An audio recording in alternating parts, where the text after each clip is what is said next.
Roger Stone. He's a Republican political consultant and a self-described agent provocateur. Trust your own government, do you? Because they lie to us constantly. Trying to stop Trump is like stepping in front of a hurtling freight train.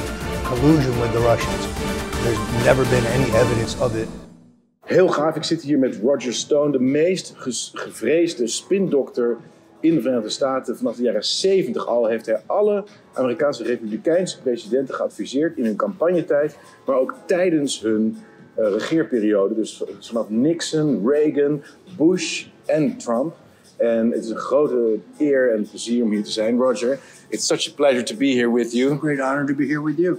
And so one of the reasons that we are here, and one of the things that the Dutch are very interested in, is how the same themes and subjects are dividing the political landscape in America as are in Europe. We're fighting the World Economic Forum, we're fighting the increased censorship, we're fighting the ridiculous climate change measures.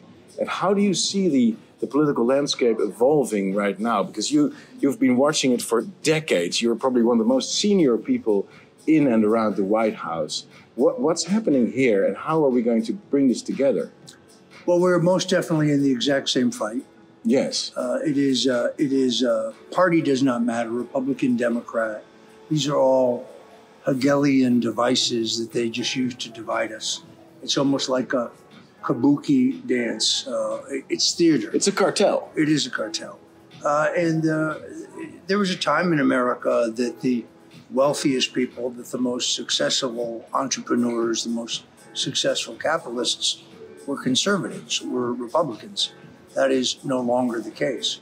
So the irony today is that these malefactors of great wealth want to end anybody else's ability to become wealthy. That's like BlackRock, Vanguard, precisely. The super investors. So I still think it's almost comical the way the leaders of the World Economic Forum act like Batman villains, and they are kind of laughable. But there's nothing funny about their agenda. First, of course, is flooding our countries with illegal immigrants, with no knowledge of who they are, what their backgrounds are, why they're coming here.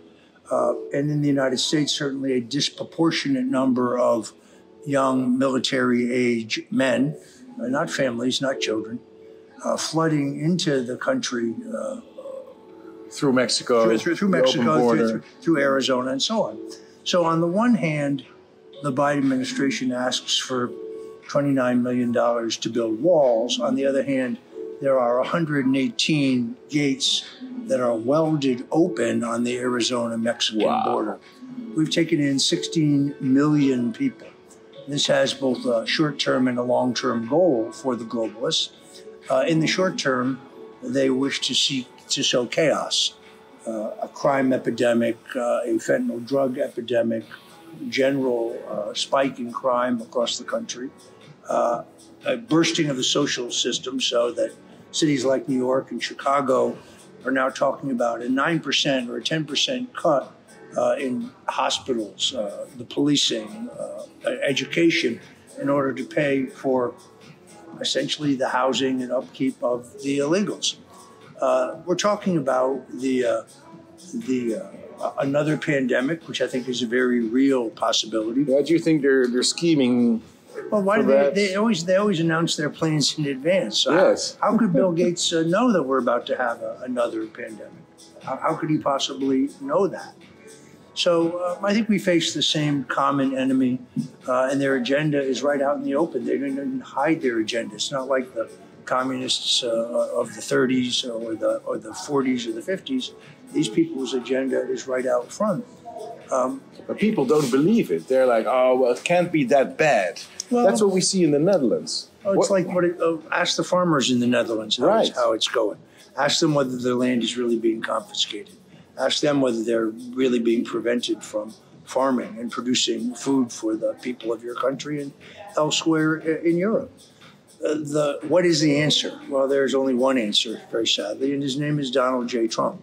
The West needs a leader. The West needs a leader who is tough and resilient, and more importantly, who understands this entire problem. Now, I would argue that in his first term, while he was a very great president, I don't think he quite understood the dystopian future that these people have in mind for us. But he understands now, which is why they're trying to lock him up, which is why we have this tsunami of lawfare being waged against him.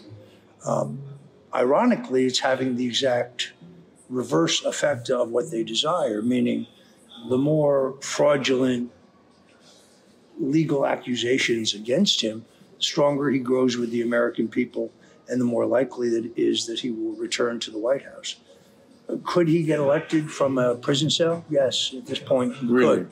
Well, if gasoline prices are at $10 a gallon, which is where they're headed, 76% increase in the cost of groceries, inflation destroying the buying power of the dollar, shipping billions of dollars to the Middle East, shipping billions of dollars to Ukraine, when we have 370,000 homeless veterans in this country. Yes, I think people are getting nostalgic for the policies, for the peace and prosperity that we had under Donald Trump, and they're anxious to return to it. So I'm also a believer in God, a believer in God's destiny for this country, and I think in the end that he will return to power. And now the West will have a leader, and our allies in Europe will have a leader, and somebody will lead the charge against the World Economic Forum. Right, because that's one of the things that I think are, for the Dutch viewers, really interesting. We have elections coming up in November 22nd, so that's quite fast. And we've been the only party that ran on a platform of identifying the World Economic Forum as a center for an ideology which is called globalism, which manifests itself in mass immigration, as you mentioned, but also in the ridiculous environmentalist policies, the continuous destabilization of places like Ukraine, places like the Middle East, and creating a situation of chaos and crisis that will then lead to ever more government regulations. But the mainstream media in the Netherlands are projecting this as a very far-fetched conspiracy theory and as an idea that is not shared by many people around the world. And that's one of the reasons that I'm here, to show the Dutch public that, hey, there are more people that are aware of this and we're fighting the same fight. I would think that what's going on with your farmers is very real. It's not a It's not a fever dream. It's not some fable. It's happening in real time. Let me just say right now, for the record, I'm not going to be eating any bugs. Period. I'm going to continue to eat steak. Excellent. Big, thick, medium rare, juicy steaks. I won't eat any of your damn bugs. But in the EU, of course, which is jurisdiction in the Netherlands as well, it's now been approved that bugs can be added to food without it being indicated in the supermarket, in the grocery store. And we've been the only party that is saying, okay, if you're even going to do it, we're against it in principle, but if you have to indicate it so people know what they're eating. But they want to push it down our throat without us knowing. That's really extraordinary. That's an excellent reason for me not to eat in your country. When you come and visit us, we'll make sure you have proper steak from Dutch farmers that we're really proud of. But the fight must also, I think, be fought in Europe, and we need to cooperate in this. I must say I'm disappointed. It appeared to me just a few decades ago that freedom was on the march in both Eastern and Western Europe. Today, although Hungary stands out as a beacon, the rest of Europe seems weak to me. And even they are not sharing their burden for Ukraine, which I think is another absurdity. Most Americans here don't really understand why we're in Ukraine. They don't understand that we signed a treaty in which we agreed not to push Ukraine into NATO. More specifically, that we signed a treaty that would not allow NATO to mount Western missiles pointed at Russia on the ground in Ukraine. That's exactly what we're doing now in violation of that treaty. And that's actually what this war is about. The idea that Putin wants to occupy Ukraine to rebuild the former glory of the Soviet Union is a fallacy. He is acting defensively after warning them repeatedly that he would do this. The war propaganda in the United States informs us that the Ukrainians are kicking the daylights out of the Russians. There's no evidence from anybody I know in the military. We are the only party in the Netherlands that have been saying the exact same thing. And we've been accused of being Putin lovers, even being bought by the Russians, which is ludicrous, of course.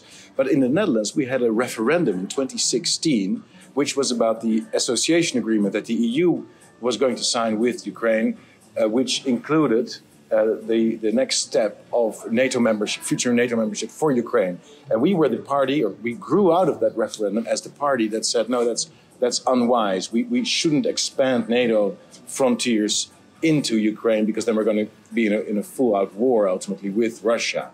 And we actually won that referendum. So the Dutch were prudent about this. So there is still hope for the Netherlands.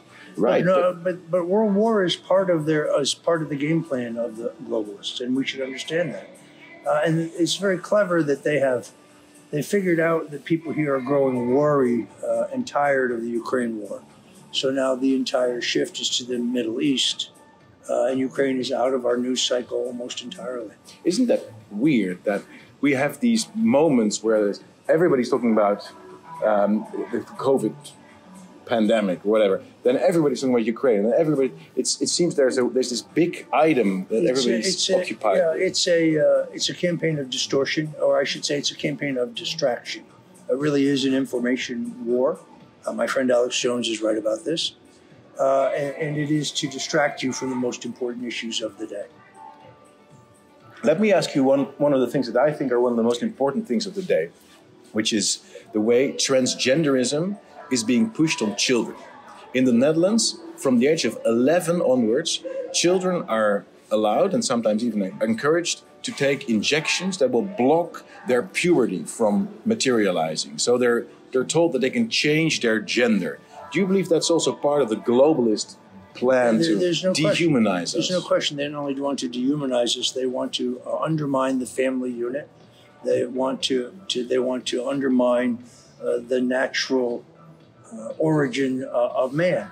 There are only two genders, men and women. Now, I'll be banned everywhere for saying that. No, we say the same. But we agree. But a child who's 11 years old cannot make these decisions. Right. Well, and here in the United States, there's a great move to avoid the parents knowing what the children are thinking, what's being pushed on them.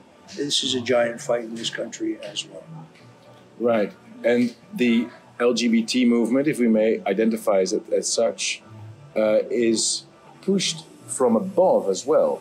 Like the super investors, including BlackRock, encourage the companies to have all these woke commercials and to present masculine activity like shaving or drinking beer as something that is... Again, it's meant to undermine the basic structure of society. And the family structure. It is, without any question, part of their overall agenda. And do you have a message for the Dutch voters? We're going to vote to the ballot box on the 22nd of November, and it's a very decisive election. Here is my message. In the words of Winston Churchill, never give up. Never, never, never give up. We're in an existential fight for freedom, and this is the final battle. The question is not whether God is on our side. The question is whether we are on God's side. I intend to help lead this battle here in the United States. And to my friends in the Netherlands, you should never give up. God bless you. Thank you very much, Roger Stone. Thank you very much, Roger.